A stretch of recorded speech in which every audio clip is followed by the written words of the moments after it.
Technology on the back এন্ডে আমি 4G, 5G করলাম না, আমি ফাইবার করলাম না, কপার করলাম।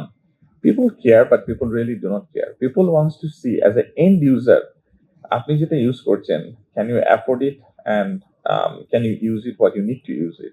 Our main philosophy is looking to যে আপনার কনজিউমার বেনিফিটটা কি?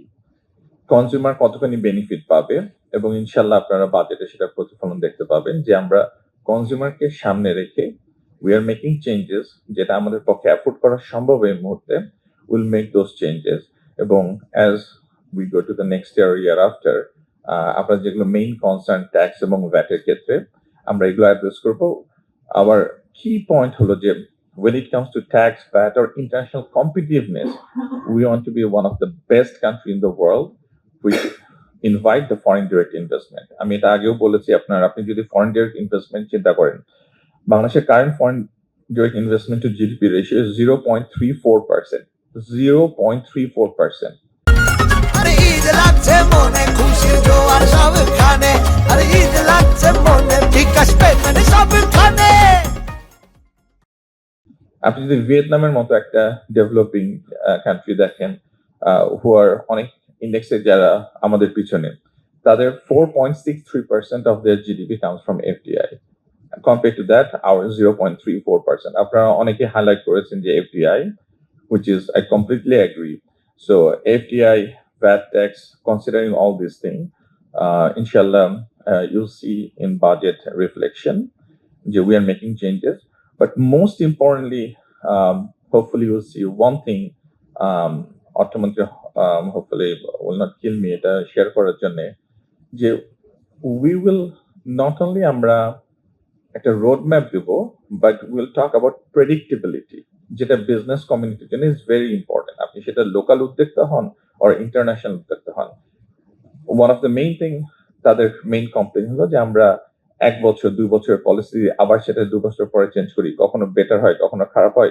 So as a business community, আপনি লোকাল হন আর ইন্টারন্যাশনাল হন, you can't make your business plan. So আমরা একটা জিনিস এখন করার চেষ্টা করছি, at least in telecom and IT sector, from a VAT tax and custom duty and other policy, predictable for 5 years. আমরা চেঞ্জ করব এবং আরো ভবিষ্যতে কি চেঞ্জ করব সেই রোড ম্যাপটা আমরা জাতির সামনে তুলে ধরবো ইনশাআল্লাহ। Third thing I will highlight on the connectivity. আপনারা কানেক্টিভিটি, স্পেকট্রাম, ফাইবার এবং ডিভাইস,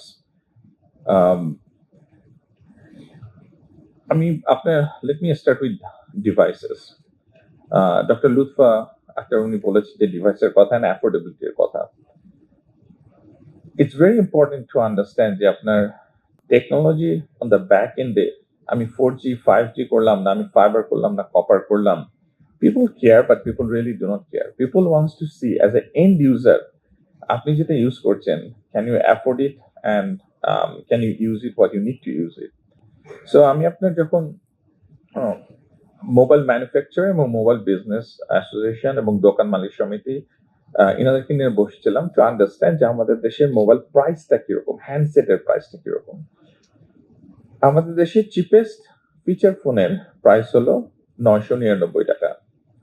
সেই ফোনটা তৈরি করতে অ্যাবসলিউট বিল অফ ম্যাটেরিয়াল লাগে অ্যারাউন্ড 887 টাকা থেকে 924 টাকা, depending on the slide changes. So আমি যখন একটা 1000 টাকার একটা ফোন বিক্রি করতেছি, খুব বেশি হলে $50 থেকে $70 মার্জিনে সে ফোনটা আমি বিক্রি করতেছি।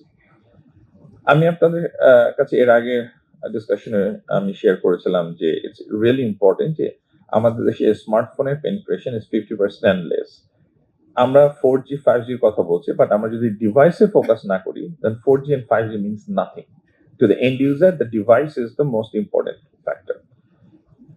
আমি 3-4 দিন বসার পরে আপনার ফাইনালি আমরা, এবং the whole trade goes to আপনার বাংলাদেশ যারা মোবাইল ম্যানুফ্যাকচারিং অ্যাসোসিয়েশন, তাদের ক্ষেত্রে তারা বহু চেষ্টা করে আমাদের পার্শ্ববর্তী দেশ ইন্ডিয়া, পাকিস্তান, শ্রীলঙ্কা, চায়না দেখে আমি আপনাদের কাছে এই জিনিসটা বুঝায় বলতে চাই যে আমরা চাইলেও মানে আমরা কতখানি একটা সেক্টর করতে পারবো এবং কোথায় আমাদের মোবাইল অপারেটর কিংবা বাংলাদেশ ব্যাংক কিংবা বাণিজ্যিক ব্যাংকের হেল্প লাগবে।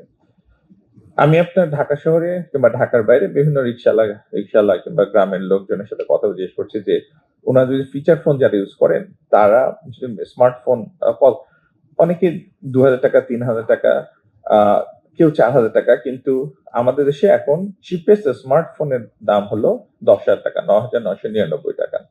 সো একটা কৃষক কিংবা একটা রিক্সা চালক যে 999 টাকা দামের ফিচার ফোন ইউজ করে উনি কিন্তু 10,000 টাকা দিয়ে ওভারনাইট সেই স্মার্টফোন, আমি যদি 5G নেটওয়ার্ক রোল আউটও করি সে কিন্তু 10,000 টাকা দিয়ে কিনবে না কিংবা কিনতে পারবে না, কিংবা তার ফ্যামিলির পয়েন্ট অফ ভিউ থেকে কেনা সম্ভব হবে না। সো আমি আপনার মোবাইল ম্যানুফ্যাকচারিং অ্যাসোসিয়েশন ওনাদেরকে নিয়ে বসছিলাম যে এক্ষেত্রে আমরা কি করতে পারি। So we went back and forth এবং around 5 থেকে 6,000 টাকা would be our cheapest possible price. আমি আপনাদের উদাহরণ দিই কি জন্য এবং আমরা কি কি করেছি।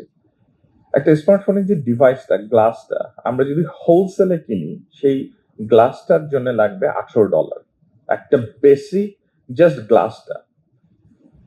পিসিবি বোর্ড চিপ সবকিছু মিলাই অ্যারাউন্ড $20 মতো, এবং আপনারা জানেন যে চিপের দাম আন্তর্জাতিক বাজারে কারেন্টলি অনেক বেড়ে গেছে, এবং সবকিছু মিলে চিপেস্ট পসিবল অ্যান্ড্রয়েড সিস্টেমের জন্য অ্যারাউন্ড $20। ব্যাটারি কেসিং সবকিছু মিলাই অ্যানাদার অ্যারাউন্ড $18 থেকে $20। সো আমি একেবারে ধরেন যদি একটা বেসিক 4G অ্যান্ড্রয়েড ফোন আমি দিতে চাই গ্রাহক পর্যায়ে, আমার বিল অফ ম্যাটেরিয়াল মানে 18 প্লাস 20 প্লাস 20 $58 আর $60 মতো। সো এই $60 নিচে এটা শুধু আমাদের দেশে না, পৃথিবীর কোনো দেশেই এর চেয়ে কমে যাওয়া উড বি কোয়াইট চ্যালেঞ্জিং।